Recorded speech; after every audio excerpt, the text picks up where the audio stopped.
G'day YouTube, welcome back to the channel. Today is something different. We're down at Nundah in the beautiful Kedron Brook.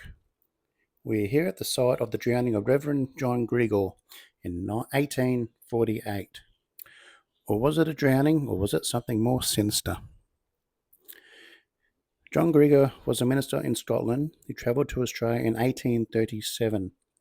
He arrived in Brisbane and became the minister of the district of Moreton Bay. He lived at German Station, which is now called Nundah. He worked out of a small church which was attached to a lumber yard at Zion's Hill. His first report on his work was enthusiastic, but his second report was not so positive. With the Reverend disheartened with those in his flock, he failed to establish a close relationship with his people and under constant financial strain. Gregor's style was openly confrontive and shocked by commonplace, unseemly behaviour such as swearing, giving a good piece of Scottish tongue and berate others like young children. Gregor soon became alienated.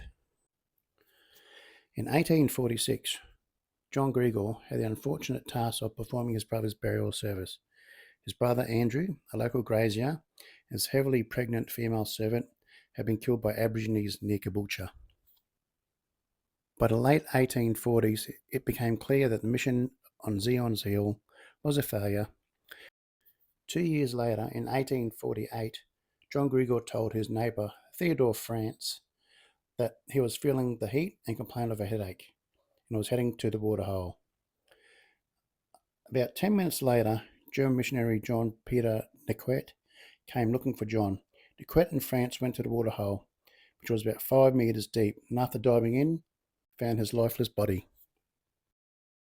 Gregor could not swim. The missionaries fashioned a rough casket for his body, transported it back to Brisbane in a vegetable cart.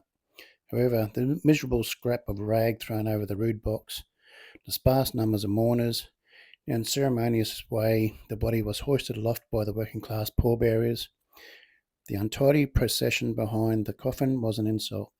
It showed that Gregor was unpopular, unsuccessful, and outcast by the Brisbane society. He was laid to rest in the northern bank of the Brisbane River. The cause of his death was ruled an accidental drowning. Many questioned the findings.